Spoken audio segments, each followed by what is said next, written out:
Shalom, family. This is Sister Nisa Israel coming to you again from Texas with part two on the Women of the Most High. Um, I just like to say I hope everybody's doing well, hope and everything gets well with you and your family. Just want to encourage you to stay strong, stay prayerful before the Most High. So today, I would like to continue where we left off.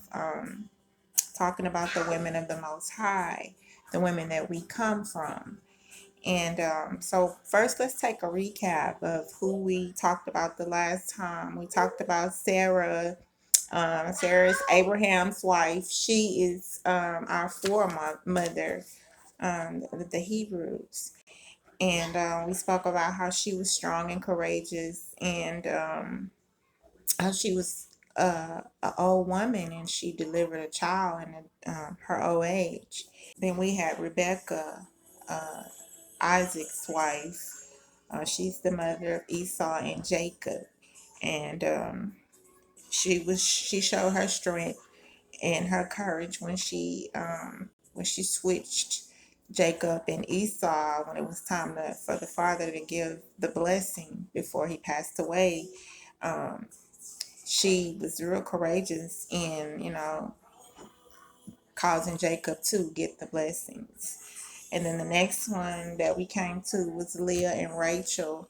They are the foremothers of the house of Israel, the 12 patriarchs. They're the mothers of 12 sons and one daughter. We see Miriam, the sister of Moses. We see her when he was born. It was a proclamation sent out by the Pharaoh to kill all the male children that were born to the mothers at this time, tried to kill the prophet that was foretold to lead the children of Israel out of Egypt. We see Miriam putting Moses in a basket, and also she watched him the whole way while he drifted in the river. She chaperoned him until he reached safety. And then she also played a part, like I said later on, in the establishment of Israel. She also assisted Moses and Aaron in, establishing our nation. And then we had Judith. Judith was an honorable woman. She was very courageous in her act, and she's because of what she did for her nation. She cut a man's head off, the captain of the army, who was feared by all the people around in the land. And she, by doing that, she saved her nation from being taken into captivity. And also, she was very beautiful as well. And then we have Deborah, who was a prophetess and a judge of Israel during the times when the judges ruled. She was a prophetess. That means she spoke for the Most High. And, the people of the land, the Israelites, they came to her for judgment. And then we have Esther, and we see Esther, who's also very beautiful. She was chosen by a Persian king during captivity to be queen, and she said end up saving her nation. She went to the king without permission, which was a law that if you did that, you would be put to death.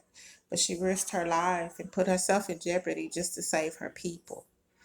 And then we have Susanna, someone we hardly ever talk about. She was courageous and stood up to the wicked heathens who had come against her to try to put her to death because she wouldn't sleep with them. And she showed herself courageous, and she stood for the Most High. She kept herself, and she didn't defile herself, in the eyes of the Most High, with these two men. But she was delivered. The two men were put to death. So we're going to pick up from there today. The first one that we're going to look at today, um, the Daughters of the Most High, is someone that I rarely hear about as well. Her name is Jael, and she can be found in Judges, the book of the Judges. And Jael, she um, She nailed a man's head to the floor. If I'm not mistaken, he was the captain when Deborah went to war with Barak. They went to war with Sisera, and the Most High delivered Sisera and his people into their hands, but he fled. And when he fled, he went to someone that was familiar to him that he considered a friend, but she was an Israelite, but they had some type of mutual friendship. So we're going to go here in Judges, the fourth chapter. Okay, we're going to start off where we left off with Deborah when she got up to go with Barak to Kadesh. So we're going to start at Judges, the fourth chapter, and the 10th verse. And Barak called Zebulon and Naphtali to Kadesh, and he went up with 10,000 men at his feet, and Deborah went with him.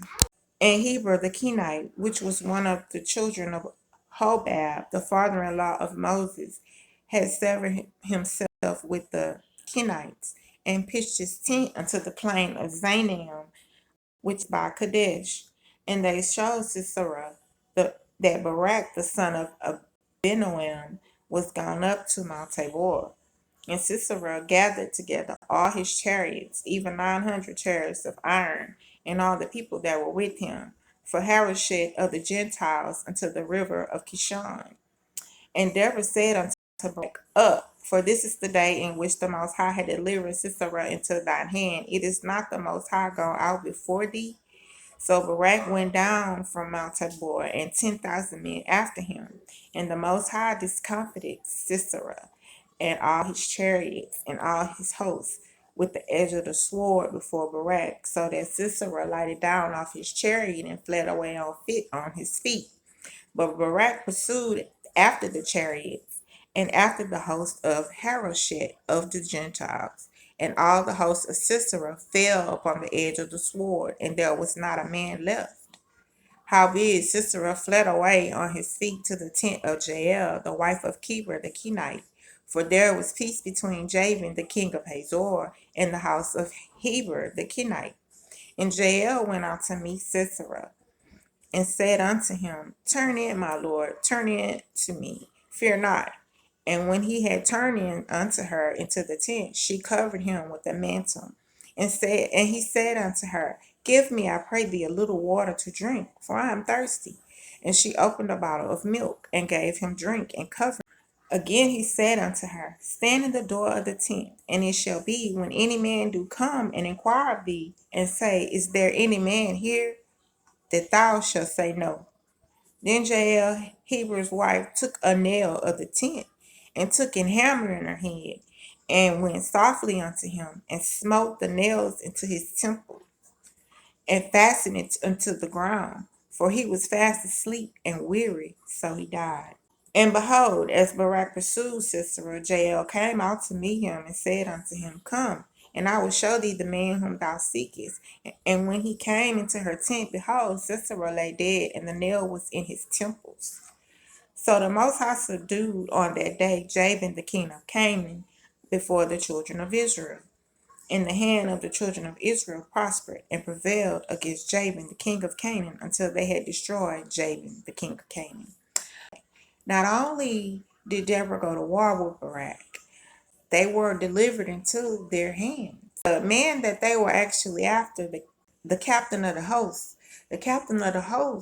he fled on foot, and he ran into the tent of Jael, and Jael deceived him and made him think that he was safe there, but in actuality he wasn't, and she killed him.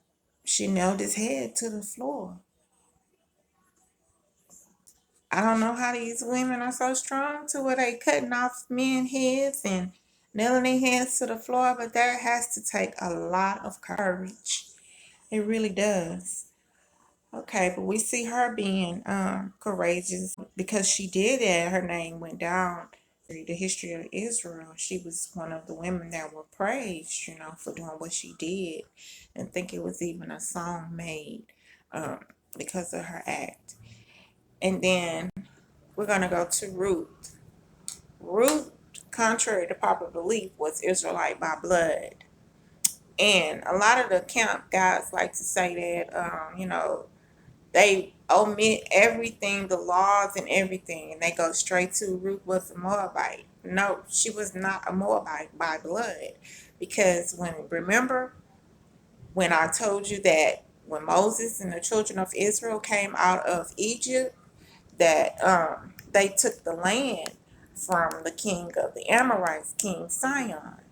Okay, well, King Sihon had taken and had subjugated the Moabites and had taken all their land. When Moses and King Sihon went to war, the Most High delivered him into the hand of Moses. And Moses took all the land that he possessed. And that land happens to be the land of Moab and some of the lands around there, Ammon, some of those lands too. They drove out the Moabites of the land. Joshua did. He drove out all the Moabites that dwelled in the land. And the ones that got away, they flee, to other lands, but there was not a man of Moab left in Moab. Let's go to the book of Ruth. Okay, we're going to start at Ruth, the first chapter and the first verse. Now it came to pass in the days when the judges ruled that there was a famine in the land, and a certain man of Bethlehem, Judah, went to sojourn in the country of Moab, he and his wife and his 2 sons. And the name of the man was Elimelech, and the name of his wife Naomi, and the name of his sons Mahlon and Chilion, Ephrathites of Bethlehem, Judah. And they came into the country of Moab and continued there. And Elimelech, Naomi's husband, died, and she was left and her 2 sons. And they took them wives of the women of Moab. The name of the one was Orpah, and the name of the other Ruth.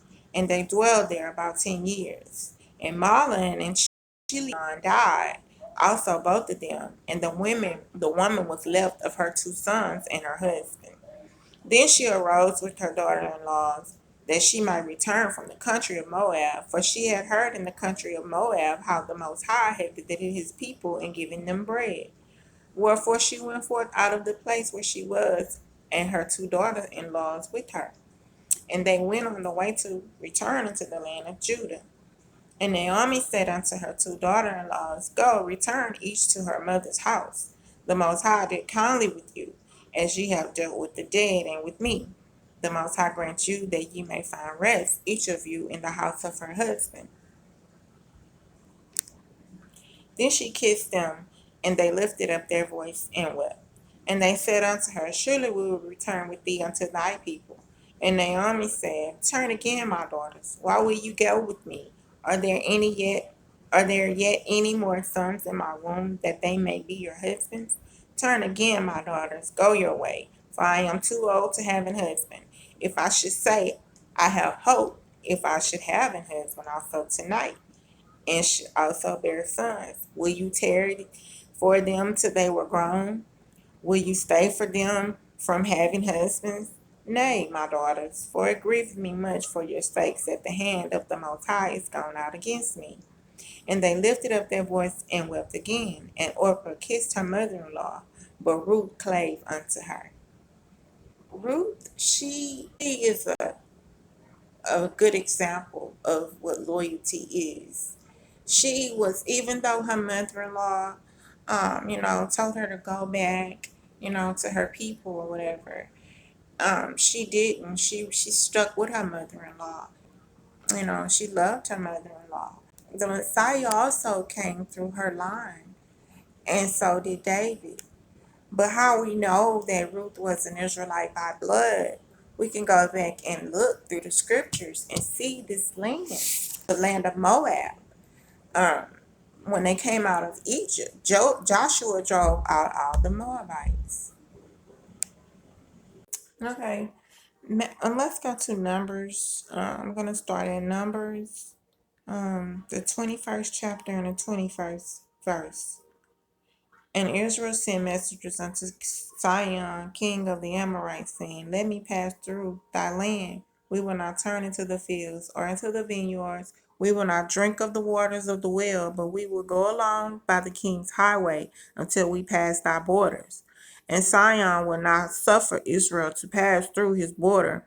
But Sihon gathered all his people together and went out against Israel into the wilderness. And he came to Jahaz and fought against Israel. Israel smote him with the edge of the sword and possessed his land from Arnon unto Jabbok, even unto the children of Ammon, for the border of the children of Ammon was strong. And Israel took all these cities, and Israel dwelt in all the cities of the Amorites, in Heshbon, and in all the villages thereof. For Heshbon was the city of Sihon, the king of the Amorites, who had fought against the former king of Moab, and taken all his land out of his hand, even unto Arnon. Wherefore they that speak in Proverbs say, Come into Heshbon, let the city of Sion be built and prepared. For there is a fire gone out of Heshbon, a flame from the city of Sion. It had consumed Ar of Moab, and the lords of the high places of Arnon. Woe to thee, Moab! Thou art undone, a people of Chemosh. He hath given his sons that escaped, and his daughters into captivity unto Sion, king of the Amorites. Okay, I'm gonna stop right there. Okay, I'm just showing you that these lands were taken from King Sion, who took the land from Moab. He took Moab from what is it, Balak? And so the children of Israel defeated King Sion, and they took all the lands that he possessed. Because remember, I told you that the Israelites were not allowed to mess with the land of Moab or Ammon, which were the Most High gave to the children of Lot as a possession. But you see here in the scriptures that they defeated the children. They defeated the children of the Moabites. And when they defeated them, they killed man, woman, and child. But there were some that escaped, but they didn't dwell in the land of Moab. The Israelites dwelled in their stead. So that's why Ruth is considered, she's an Israelite by blood. Because if she wasn't, it would be going against the laws of the Most High that he gave to Moses. That a Moabite or Ammonite is not allowed into the temple, even into the congregation of the Most High, even to the 10th generation forever. But when you look in the scriptures, you see that the Messiah is a descendant from Ruth and Boaz's line, and so is David, King David. And King David is the third generation, you know. So he would not be eligible to sit on the throne of Israel or Judah, because the law of the Most High said that a Moabite or Ammonite cannot enter into the congregation of the Most High, even to the 10th generation forever. King David was all up in the temple, eating the showbread and everything, you know. And that just goes to show you that you have to pay attention, you know, to what you're reading, and ask the Most High to show you and lead you and guide you so you can understand the scriptures. Because Ruth was not a Moabite. And see, the camp boys, they used Ruth as as an example of, yeah, we can be with the Gentile women, when that's not so.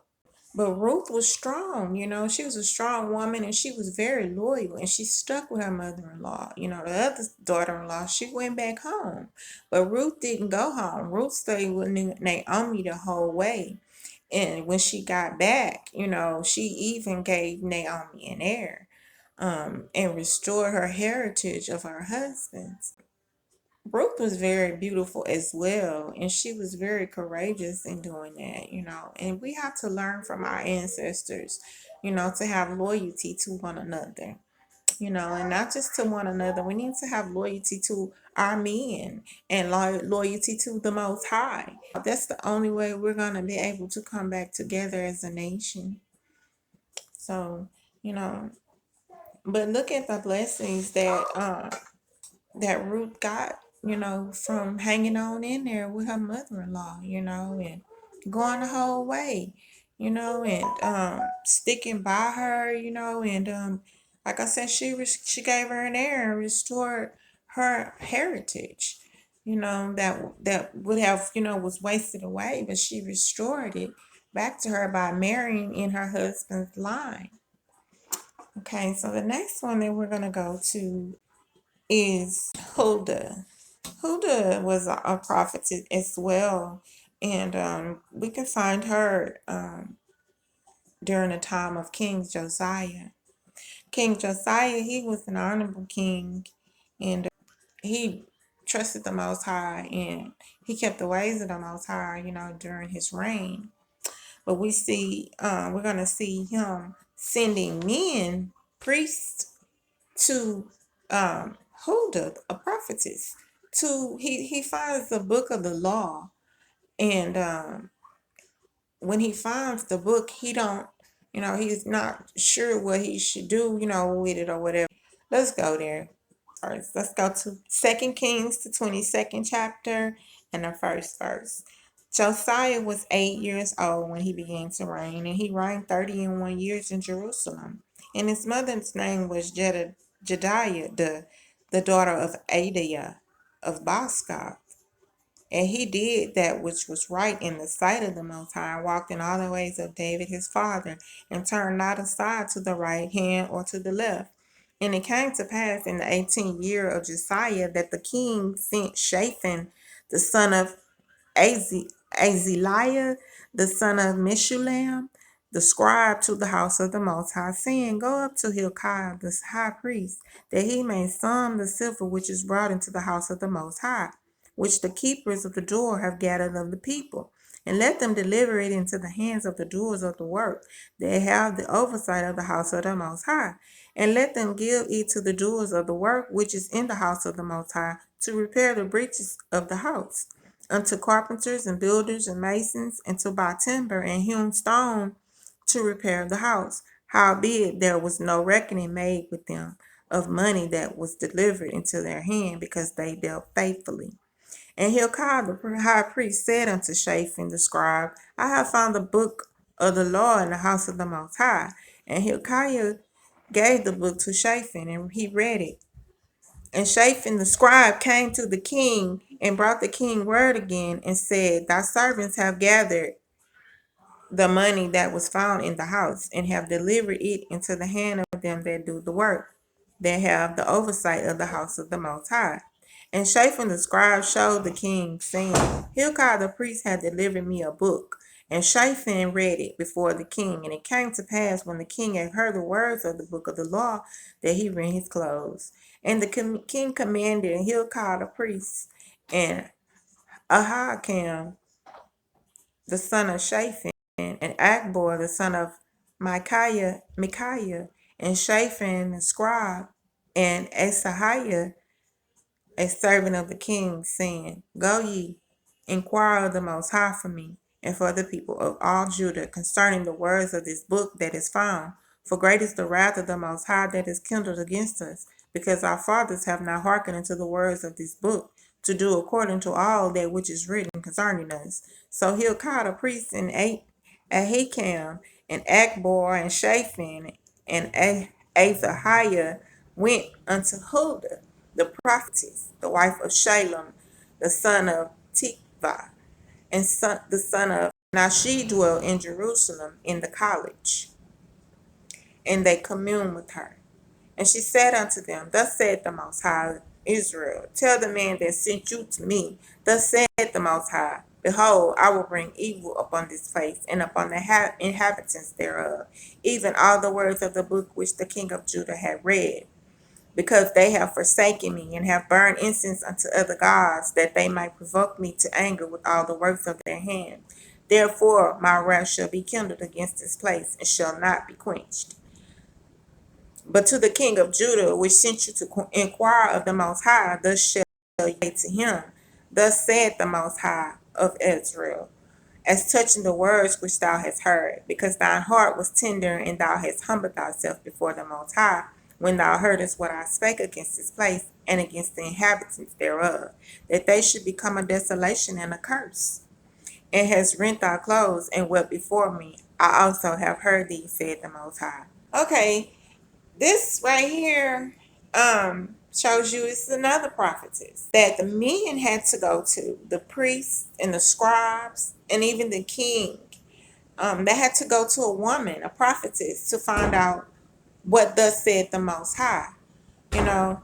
And Huldah is not much said of her, but she was a prophetess that the king sent the priests and the scribes to inquire about the book of the law that they found.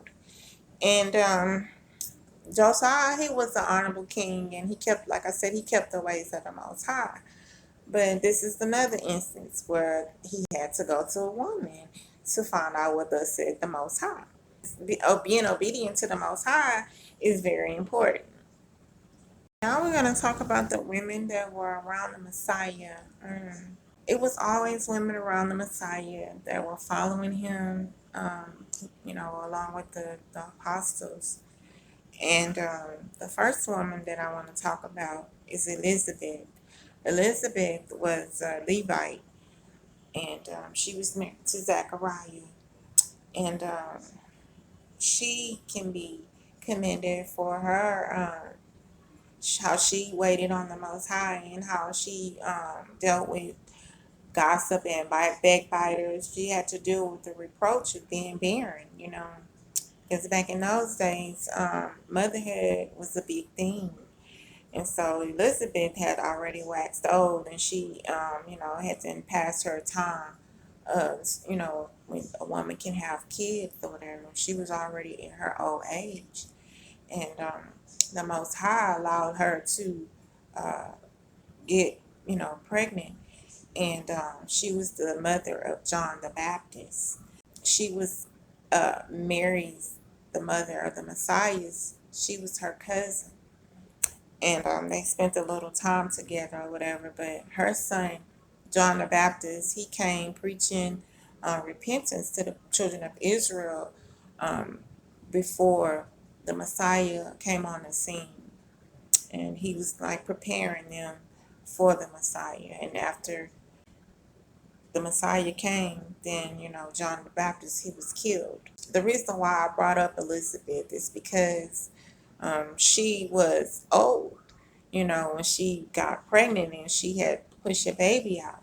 It take a lot of strength, even when you're young, to push out a baby. A lot of women don't make it, to the labor room. I was one of them. I didn't, they had to cut my baby for me, so, and I was a young girl. I was a young woman, and she can be commended because we see her having a baby past the time, past her time of childbirthing years. So, just give you an idea of the women that we come from. We come from strong women. We don't come from no weak women. And you can see it. You can see it even now. We're still strong now. Because really and truly, the black woman has carried the whole nation of Israel from slavery till now.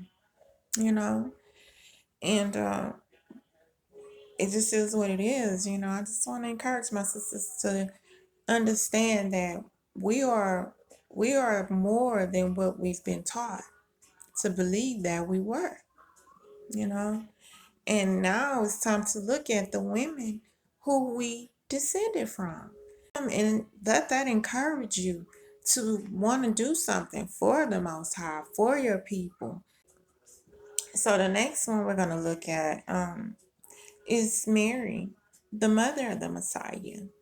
She was a young girl when the angel came to her and told her, that she was highly favored of the Most High, and that she was chosen, to carry the Messiah. And she was like, well, how is that going to happen? I ain't never been with a man. And he told her, that the Holy Ghost was going to come upon you. It's a big old debate going on, that Mary wasn't a virgin, that her and Joseph were having sex. That's not how it worked back in the day. That's how it worked today. But it didn't work like that back in the day. Most of the time, the women wasn't even that familiar with the man she was exposed to, you know. And why would the Most High bring His Son through sin, a sinful relationship? He just not gonna do that. And they just don't understand that. They be like, nah, they had to have sex. They act like it's not possible for the Most High to, give a woman a baby without a man. Look, He created us. We didn't create nothing, you know. So if He said it, that's how it's going to be, then that's how it's going to be. You can't change scripture and twist things, like I said, to your understanding, twist it the way you want to twist it to fit your narrative. You can't do that. We're gonna look at the mother of the Messiah, how she stood strong, and she followed the Messiah, the Most High, and trusted and believed in Him, the whole way. Even, her being pregnant without being married to somebody. I mean, during that time, if you came up pregnant with a child and you weren't married to somebody, you were getting stoned. So I'm pretty sure she had to go through some difficult times. But anyway, the Most High dealt with her fiance, her spouse husband, and he dealt with him in dreams and told him not to be afraid to marry Mary, because when he before they even came together, she was already found with child. And the Most High told him in a dream, don't be afraid to take her as a wife, because what's in her is holy. And so he took her in. He didn't have sex with her until after the Messiah was born, you know. So, she can be commended because she was a young girl, when all of this, came about. She was very humble, to the Most High. She was like, whatever you say, Father, let it be your will, however you want to do it, that's fine with me. So we're going to read a little bit about her too. Let's go to Luke, the first chapter, and the 26th verse. And in the 6th month of the angel Gabriel was sent from the Most High to the city of Galilee named Nazareth, to a virgin espoused to a man whose name was Joseph, of the house of David. And the virgin's name was Mary. And the angel came in unto her and said, Hail, thou art highly favored, the Most High is with thee, blessed art thou among women. And when she saw him, she was troubled at his saying, and cast in her mind what manner of salutation this should be. And the angel said unto her, Fear not, Mary, for thou hast found favor with the Most High. And behold, thou shalt conceive in thy womb, and bring forth a son, and shall call his name Yeshua. And he shall be great, and shall be called the Son of the Highest. And the Most High shall give unto him the throne of his father David. And he shall reign over the house of Jacob forever, and of his kingdom there shall be no end. Then said Mary unto the angel, How shall this be, seeing I know not a man? And the angel answered and said unto her, The Holy Ghost shall come upon thee, and the power of the highest shall overshadow thee. Therefore also that holy thing which shall be born of thee shall be called the Son of the Most High. And behold, thy cousin Elizabeth, she hath also conceived a son in her old age, and this is the 6th month with her, who's called barren. For with the Most High nothing shall be impossible. And Mary said, Behold, the handmaid of the Most High, be it unto me according to thy word. And the angel departed from her. And Mary rose in those days and went into the hill country with haste into the city of Judah, and entered in the house of Zacharias and saluted Elizabeth. I would be speechless if an angel came to me and said that.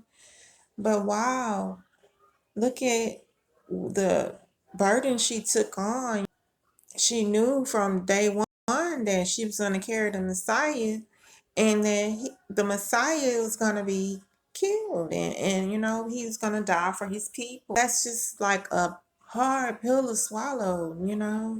But she was strong and courageous, and she maintained, and she stuck by her son in his ministry when he went all about ministering and teaching the people to repent and come, teaching them the kingdom, the gospel of the Most High. She was one of his followers as well. And she was very strong. She stuck with her son even during his death, on his way to the death. She stuck with her son. She didn't leave his side. That's very powerful, to know that you're going to have someone chosen and that he's going to die and you're going to see this. So she's one of the women that were also around the Messiah during his time that he walked the earth. Mary Magdalene is another one that loved the Messiah. And Mary Magdalene, she's one that they like to lie on and call her a prostitute and all that. But the scriptures never said that Mary Magdalene was an adulterer or a prostitute or any of that, a harlot.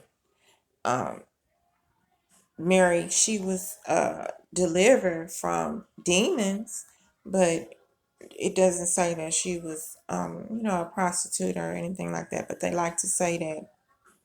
So let's go to Luke, the 8th chapter, in the first verse.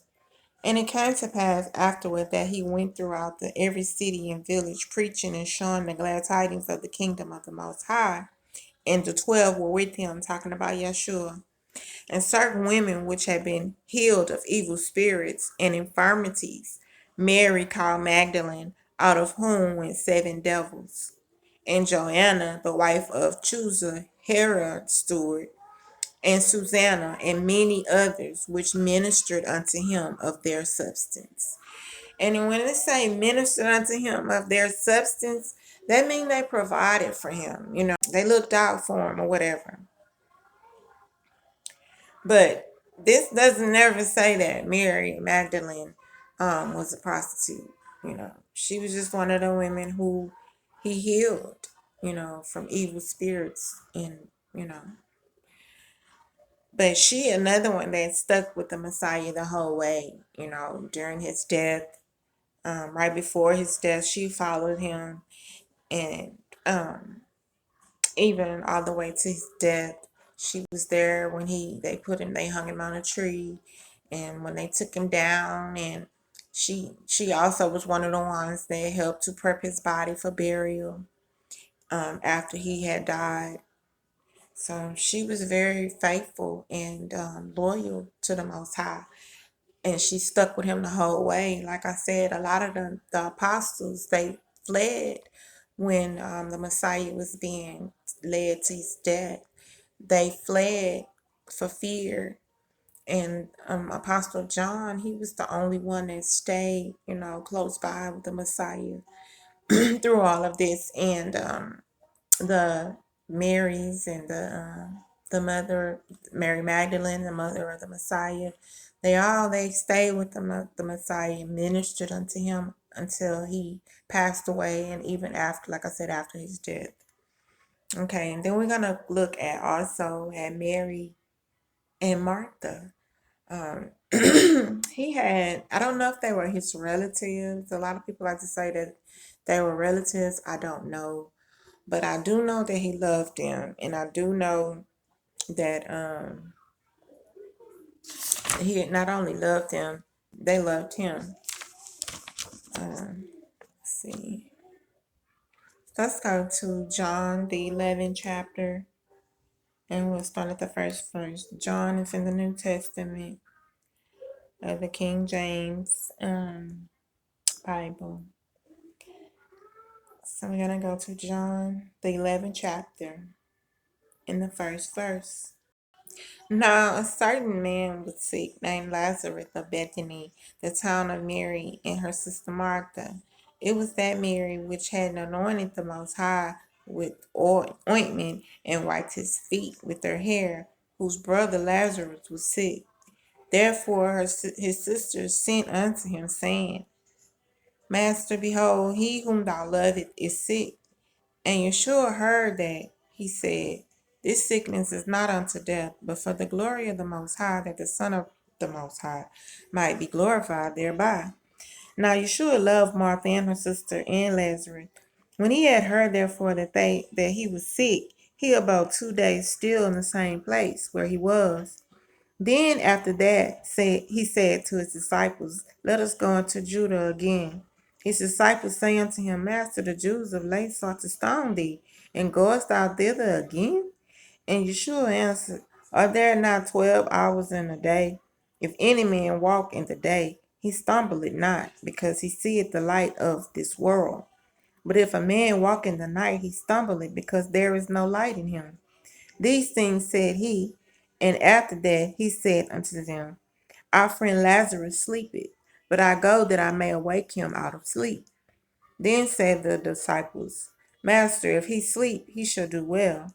Howbeit Yeshua spake of his death, but they thought that he had spoken of taking a rest and sleep. Then said Yeshua unto them plainly, Lazarus is dead, and I am glad for your sakes that I was not there, to the intent you may believe.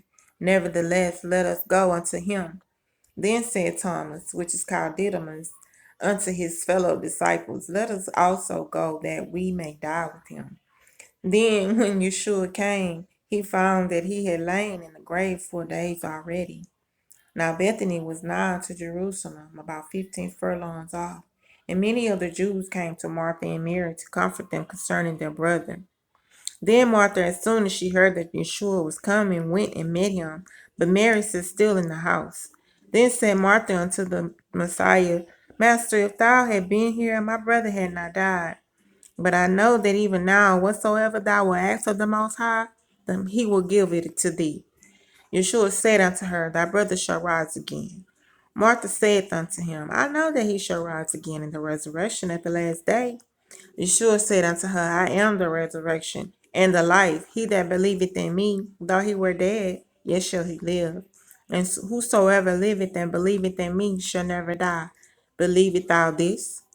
She saith unto him, Yea, Master, I believe that thou art the anointed, the Son of the Most High, which should come into the world. And when she had said so, she went her way and called Mary, her sister, secretly, saying, The Master is come and calleth for thee. As soon as she heard that, she arose quickly and came unto him. Now Yeshua was not yet come into the town, but was in the place where Martha met him. And the Jews then which were with her in the house, and comforted her when they saw Mary, that she rose up hastily and went out, followed her, saying, She goeth into the grave to weep there. Then, when Mary was come where Yeshua was, and saw him, she fell down at his feet, saying unto him, Master, if thou had been here, my brother would have not died. When Yeshua therefore saw her weeping, and the Jews also weeping which came with her, he groaned in the spirit and was troubled, and said, Where have you laid him? And they said unto him, Come and see. And Yeshua wept. Then said the Jews, Behold, how he loved him. Okay, and then we all know the story of Lazarus, that he raised Lazarus from the dead. But we see here, Martha, even though, her brother dead, she believed her faith is strong in the Messiah. And she know, whatever you say it'll be, it's gonna be. And they hurt that he didn't come immediately, but he telling the apostles that the reason why he didn't is because, for them, because of their unbelief, by him raising a man from the dead, that would increase their faith. He loved Mary and Martha, and Lazarus, and but they kept their faith even after their brother had in the, in Yeshua. And when it was time for him to be led to his death, they were there with him the whole way. Let's go to the 12th chapter of John. Okay. Then Yeshua 6 days before the Passover came to Bethany where Lazarus was, which had been dead, whom he raised from the dead. There they made him a supper, and Martha served, but Lazarus was one of them that sat at the table with him. Then took Mary a pound of ointment and spikenard of spikenard, very costly, and anointed the feet of the Messiah, and wiped his feet with her hair. And the house was filled with the odor of the ointment. Then said one of his disciples, Judas Iscariot, Simon's son, which should betray him, why was not this ointment sold for 300 pence and given to the poor? This he said, not that he cared for the poor, but because he was a thief, and had the bag, and bare what was put therein.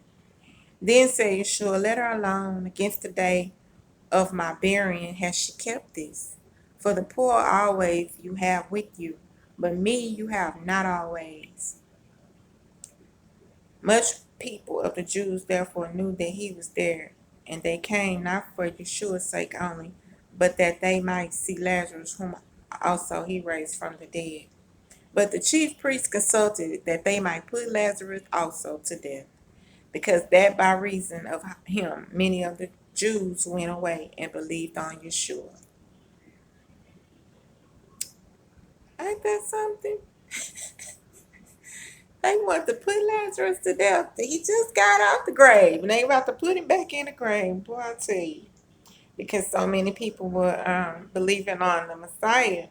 But here I wanted to show you how, even before his death, how she anointed him with expensive ointment. He told his apostles when he said, why didn't she sell it for whatever, and he said, look, she prepared me for my burial. That's just goes to show you that our women, you know, we were loyal. We stuck together. We got to come back to that. We have to come back to who we are. And we have to learn to be one with each other. Just how you see the Jews that walked around the Messiah, the women around the Messiah, they stuck together. And they, like I said, they went the whole way. Even after his death, when they took his body down off the tree, who do you think prepared his body? And back then, they didn't have funeral homes. Your relative had to take your body and prepare it for burial. But they did that, and that had to take a lot of courage, to be brokenhearted like that. And at the same time, you preparing the Messiah, preparing your loved one for burial. That take a lot of courage. That take a lot of strength. Okay, let's go to John the 19th chapter and the 25th verse. Now there stood by the cross of Yeshua his mother and his mother's sister, Mary, the wife of Cleophas, and Mary Magdalene. When Yeshua therefore saw his mother and the disciples standing by whom he loved, he said unto his mother, Woman, behold thy son. Then said he to the disciple, Behold thy mother. And from that hour the disciple took her on and took her unto his home. Okay, I just wanted to show you that, right before he died, the women, they were still there. They stayed with him. They did not leave him, and it was only one of the apostles that stayed behind, and that was Apostle John. The rest of them, they were in hiding. And not only that, the Messiah, when he first rose from the dead, he appeared to the women. That's right. When the Messiah rose from the dead, the first ones that he appeared to and showed himself alive, he showed himself alive to the women. The women had to go and tell the apostles that he had risen and give them instructions that he gave to them. That's why we have to read and study the word of the Most High so we can see, the role that the women before us played, in the scriptures. Okay, now we're going to go to when the Messiah, he's already been put to death, and the women, they go to the grave after they can't prepare the body right away because it's the day before the Sabbath, it's preparation day. So, and then you can't touch anything on a dead on a Sabbath. So they had to wait till the first day of the week. Okay. So this is where we are. And this right here is going to show you something too about the Sabbath, because I used to do the Sabbath like everybody else, from sundown to sundown to sundown. And studying, I find out that no, that's not, and it makes sense, but I mean, to each his own, you do whatever you want to do. I stick to the scriptures. We're going to go to Luke, the 24th chapter, and the first verse. Now, upon the first day of the week, very early in the morning, they came unto the sepulchre, bringing the spices which they had prepared, and certain others with them. And they found the stone rolled away from the sepulchre. And they entered in and found not the body of the Messiah. And it came to pass, as they were much perplexed thereabout, behold, two men stood by them in shining garments. And as they were afraid and bowed down their faces to the earth, they said unto them, Why seek ye the living among the dead? He is not here, but is risen. Remember how he spake unto you when he was yet in Galilee, saying, The Son of Man must be delivered into the hands of sinful men, and be crucified, and the third day rise again. And they remembered his words, and returned from the sepulchre, and told all these things unto the 11 and to all the rest. It was Mary Magdalene and Joanna and Mary, the mother of James, and other women that were with them, which told these things to the apostles. These women, they stood strong for the Messiah, and they stood with him the whole way.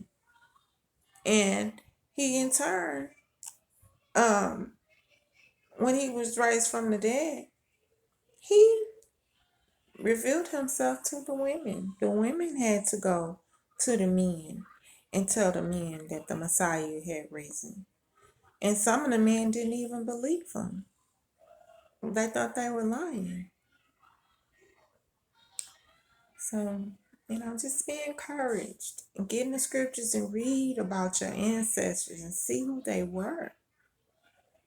So many women in here that did something for the house of Israel and for the Most High.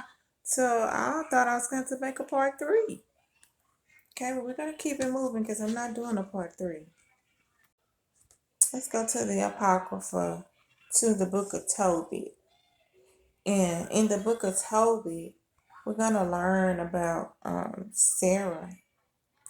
And this also has something to do when I told you about, if you didn't know anything about the Marine Kingdom, the Satan's underwater kingdom, to do some research. Okay, this is going to kind of tie into that, because Sarah is she is the kindred of Tobias, who is Tobit's son.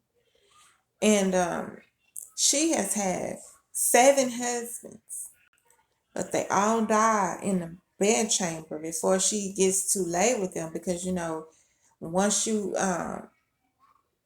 get married in Israel, to consummate the marriage, you have to have sex. But if you don't have sex, the marriage isn't consummated. So 7 men lost their lives because of a spirit, that demon that was in love with her.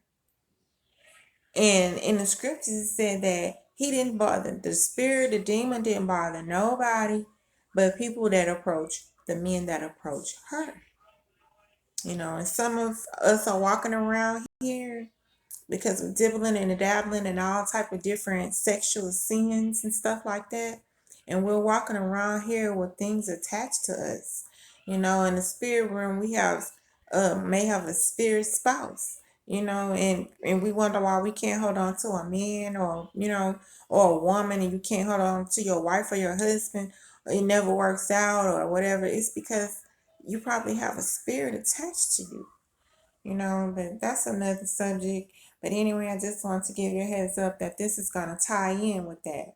So we're going to go to the book of Tobit. And Tobit is in the Apocrypha of the 1611 King James Version. Okay. And like I said, if you don't have a physical 1611 Bible, you can download the app from Google Play. It works just as good. So that way you can, keep up with what's going on. But anyway, let me give you um a little brief update on Tobit. Okay, so this is during the time of Shalmaneser, the king of Assyria. This is when he's come against the northern kingdom and he's taken them captive. Okay. So we're gonna start at the um verse. First chapter, first verse. This to give you a little bit of update of who Tobit is and where he come from and what tribe he belonged to, what's going on, what time that all this is going on. Okay, so the book of the word of Tobit, son of Tobiah, the son of Ananiah, the son of Aduel, the son of Gabael, of the seed of Asiel, of the tribe of Naphtali, who in the time of Emanasser, which is Shalmaneser, king of the Assyrians, who led captive out of Thebes, which is at the right hand of that city, which is properly called Naphtali in Galilee above Asher. I, Tobit, walked all the days of my life in the ways of truth and justice, and I did many alms deeds to my brethren and my nation, who came with me to Nineveh unto the land of the Assyrians. He's in captivity. And when I was in my own country, in the land of Israel, being but young, all the tribe of Naphtali, my father, fell from the house of Jerusalem, which was chosen out of all the tribes of Israel, that all the tribes should sacrifice there, where the temple of the habitation of the Most High was consecrated and built for all ages. And all the tribes were together revolted, and the house of my father Naphtali sacrificed unto the heifer Baal. But I alone went often to Jerusalem at the feast, as it was ordained unto all the people of Israel by an everlasting decree, having the first fruits and tenths of increase, which with that which was first shown, and them gave I at the altar to the priests, the children of Aaron. The first tenth part of all increase I gave to the sons of Aaron, who ministered at Jerusalem. Another part I sold away and went and spent it every year at Jerusalem. And the third I gave unto them to whom it was meet, as Deborah my father's mother had commanded me, because I was left an orphan by my father. Furthermore, when I was come to the age of man, I married Anna of mine own kindred, and of her I begot Tobias. And when we were carried away captives to Nineveh, all my brethren and those that were of my kindred did eat of the bread of the Gentiles. But I kept myself from eating, because I remembered the Most High with all my heart. And the Most High gave me grace and favor before Shalmaneser, so that I was his purveyor. And I went into Media, and left in trust with Gabriel, the brother of Gabrias, at Rages, a city of Media, 10 talents of silver. Now when Enemeser was dead, Sennacherib his son reigned in his stead, whose estate was troubled, that I could not go into Media. And in the time of Emanessar I gave many alms to my brethren, and gave bread to the hungry, and my clothes to the naked. And if I saw any nation dead cast about the walls of Nineveh, I buried them. Okay, we're going to stop right here, and I'm going to give you another little brief update. I just wanted to familiarize you with who Tobit is. Well, as we read on, we're going to see Tobit, everything being taken from Tobit, because Tobit buries the slain of his people. Okay, remember they're in captivity. He begins to bury his people. Well, he's not supposed to do that. That's against the law. And so somebody tells on him, that it's him when Shalmaneser's son takes over. Somebody tell on him. And so they end up taking everything from Tobit. All his, everything that he owns. After that happens, man, Sennacherib, the son of Shalmaneser, he don't live that long. One of his sons kills him. But very shortly after that, the Most High restored to him, and he came, he returned back to his homeland. And so they began to have the Feast of Pentecost. And during the feast, he had so much stuff that he was so happy. He told his son to bring, a portion to whatever poor man that he's seen. He goes and he buries someone else, and so the people begin to talk about him like, you ain't learned your lesson yet. You still burying people. Even though all this can happen, you still doing it. So because he did that, he had to sleep outside, because when you touch a dead body, you become defiled for so long or whatever. So he slept outside he said, with his face uncovered. And he didn't know that there were sparrows in the wall. And the sparrows, when they pooped dung and it went to his face and got into his eyes, and it caused him, I guess, some type of blindness or a whiteness of the eyes. And he had become grieved and everything about that. He begins to pray to the Most High and ask the Most High, take him out of the world or whatever. And at the same time that he's praying, Sarah, young lady of his kindred, she's praying as well. She's the one who has the 7 husbands who's died, what I'm saying, when they enter in the bedchamber before she can even consummate the marriage. The demon that's in love with her kills them. So at the same time, she begins to pray to the Most High as well, because the women around her begin to talk about her, and she become a reproach to them. So we're going to pick up there in Tobit, the 3rd chapter, and we're going to start in the first verse. This is Tobit talking. Then I, being grieved, did weep, and in my sorrow prayed, saying, O Yah, thou art just, and all thy works and all thy ways are merciful and truth, and thou judgest truly and justify forever and justly forever. Remember me and look on me. Punish me not for my sins and ignorances, and the sins of my fathers who have sinned before thee. For they obeyed not the commandments, wherefore thou hast delivered us for a spoil, and unto captivity, and unto death, and for a proverb of reproach to all the nations among whom we are dispersed. And now thy judgments are many in truth. Deal with me according to my sins and my fathers, because we have not kept thy commandments, neither have we walked in truth before thee. Now therefore deal with me as seemeth best unto thee, and command my spirit to be taken from me, that I may be dissolved, and become earth. For it is profitable for me to die rather than to live, because I have heard false reproaches, and have much sorrow. Command therefore that I may now be delivered out of this distress, and go into the everlasting place. Turn not thy face away from me.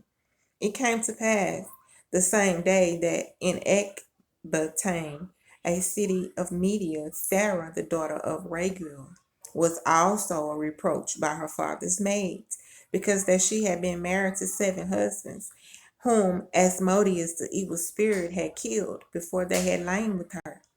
Dost thou not know, said they, that thou hast strangled thine husbands? Thou hast had already 7 husbands, neither wast thou named after any of them. Wherefore dost thou beat us for them?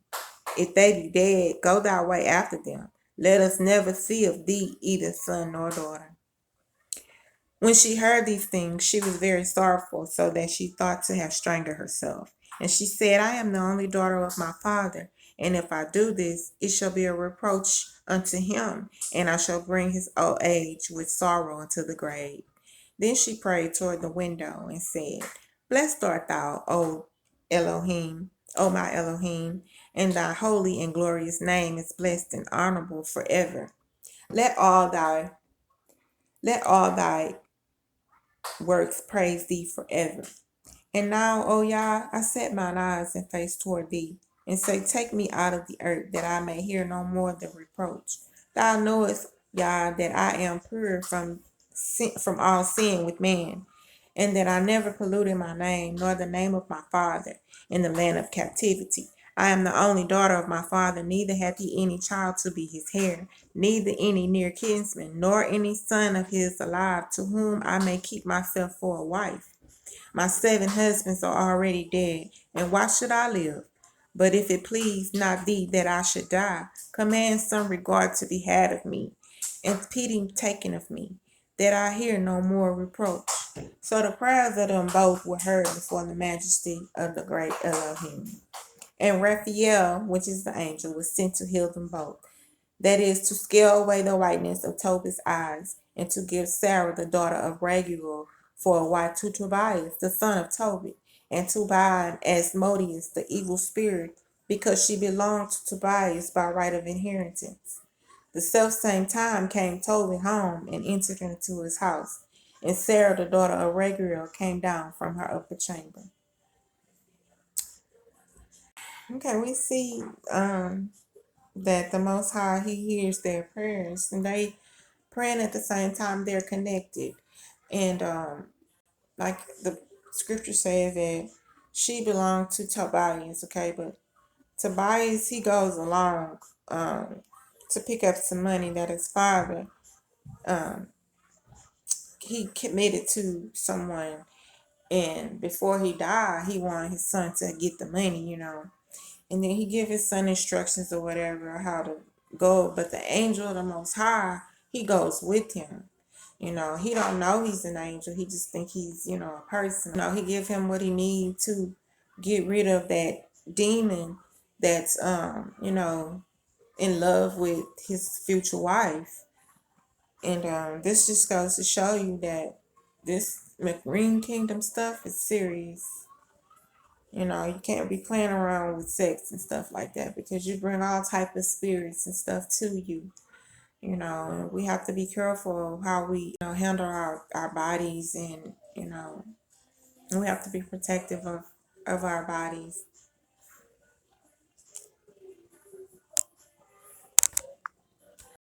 But even though she was down and out and depressed, and she even was thinking about ending her life, she still kept herself, and she trusted in the Most High. And he heard her prayer, and he delivered her.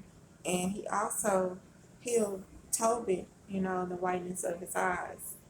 But it take a lot of courage to face 7 men and they all die, and then everybody looking at you like, you cursed or whatever, and you still keeping your. So, we had some strong women and they went through a lot of things. Anyway, Sarah, she was strong and courageous, That had to be hard. And the next one that we're going to look at is Bathsheba.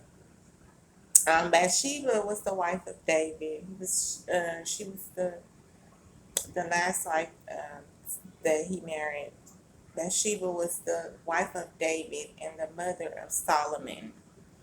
And we see Bathsheba, she went through some things too, because she was married to someone else when David sent for her and got her pregnant. Because of what he did, he had her husband killed.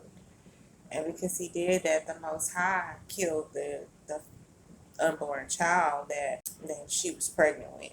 The child didn't live, but he ended up having Solomon. And the Most High, he told him that he was gone. Solomon would be his heir. But Solomon also has other brothers and sisters, because David has many wives. So he has one brother named Adoniah, and he tries to stage a coup and take over the kingdom from Solomon before Solomon can be crowned king. Let's go there. Let's go to 1 Kings, the first chapter and the first verse. Now when David was old and stricken in years, and they covered him with clothes, but he got no heat. Wherefore his servant said unto him, Let there be brought unto my lord the king a young virgin, and let her stand before the king, and let her cherish him, and let her lie in thy bosom, that the Lord the king may get heat. So they sought a fair damsel throughout all the coast of Israel, and found Abishag, a Shunammite, and brought her to the king. And the damsel was very fair, and cherished the king, and ministered unto him, but the king knew her not. Then Adoniah, the son of Haggith, exalted himself, saying, I will be king. And he prepared him chariots and horsemen and 50 men to run before him. And his father had not displeased him, at any time, and saying, Why hast thou done so? And he also was a very goodly man, and his mother bare him after Absalom. And he conferred with Joab the son of Zeruiah, and with Abiathar the priest, and they followed, and Adoniah helped him. But Zadok the priest, and Benaiah the son of Jehoiada, and Nathan the prophet, and Shemaiah, and Ray, and the mighty men that belonged to David were not with Adoniah. And Adonijah slew sheep and oxen and fat cattle by the stone of Zoheleth, which is by En Rogel, and called all his brethren the king's sons, and all the men of Judah the king's servants. But Nathan the prophet, and Benaiah, and the mighty men, and Solomon his brethren, he called not. Wherefore Nathan spake unto Bathsheba the mother of Solomon, saying, Hast thou not heard that Adoniah the son of Haggith do reign, and David our Lord know it not? Now therefore come, let me pray thee, give thee counsel, that thou mayest save thine own life and thy son's life. Go and get thee into the king David, and say unto him, Did thou not know, my lord, O king, swear unto thy handmaid, saying, Assuredly Solomon thy son shall reign after thee, and he shall sit upon thy throne? Why then do Adoniah reign? Behold, while thou yet talkest there with the king, I also will come in after thee, and confirm thy word. And Bathsheba went in unto the king into the chamber, and the king was very old. Abishag the Shunammite ministered unto the king. And Bathsheba bowed and did obedience unto the king. And the king said, What would thou? And she said unto him, My lord, thou swearest the Lord thy Elohim unto thy handmaid, saying, Assuredly Solomon thy son shall reign after me, and he shall sit upon thy throne. Okay, and then she tells him where his son does and everything, but she saved her life and Solomon's life by doing this, and she also stops the takeover from the brother who's trying to take over the throne of David, even though he's already said that Solomon was to reign after him. So she was courageous in doing that, and she also saved her and her son's life. So, just want to give you a little brief update of the women that we come from, the women of our history. And there's also women like the Shunammite woman who looked after Elijah, the prophet. Who She was a great woman, and every time he would come through her area, she had a place set aside for him to come turn into rest, you know. And it's just a lot of women in the scriptures that did courageous things, and that carried the nation through some hard trials. And it's still going on today, because the women of Israel today, we're still carrying the nation of Israel, on our backs. We carried the black woman carried the whole nation of Israel all through slavery, So, I just wanted to bring it out to encourage my sisters and to give you an idea of who we came from, of the things that they did, for each other, for the Most High, and one last thing that I would like to go over is the curses that were put on the daughters of Zion. And the reason why I want to talk about this is because I want you to see the things that we had, the things that we were blessed with. We were not just the most beautiful, in the land. We had a lot of nice things. The Most High, He took real good care of us. And that's why I said, we need to come back to who we are, so we can get those things that the Most High took from us. Okay, let's go to Isaiah, the 3rd chapter, and the 16th verse. Okay, let me give you a little brief update. Okay, the Most High is telling Isaiah, what's going to happen to Israel, to Judah, because we have, once again, did evil in the sight of the Most High, and He's getting ready to punish us, with the curses of Deuteronomy. Okay.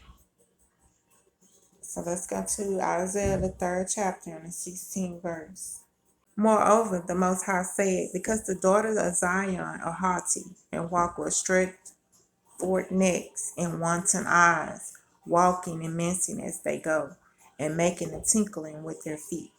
Therefore, the Most High will smite with the scab the crown of the head of the daughters of Zion, and the Most High will discover their secret parts. In that day, the Most High will take away the bravery of their tinkling ornaments about their feet, and their calls, and their round tires like the moon, the chains, and the bracelets, and the mufflers, the bonnets, and the ornaments of the legs, and the headbands, and the tablets, and the earrings, the rings and nose jewel, the changeable suits of apparel, and the mantles, and the wimples, and the crisping pins, the glasses, and the fine linen, and the hoods, and the veils. And it shall come to pass that instead of sweet smell there shall be stink, and instead of a girdle a rent, and instead of a well set hair baldness, and instead of a stomacher a girding of sackcloth, and a burning instead of beauty. Thy men shall fall by the sword, and thy mighty men in war, and her gates shall lament and mourn, and she, being desolate, shall sit upon the ground. I just wanted to read you the things that we had. That was only some of the stuff we had. We didn't just have we weren't just the most beautiful women in the world. We also had, a lot of nice things. And we lost a lot of nice things because of our disobedience, you know. And it's other women in the scriptures that I didn't even get a chance to talk about, you know. But I just wanted to bring part two of this to you so I can finish it up.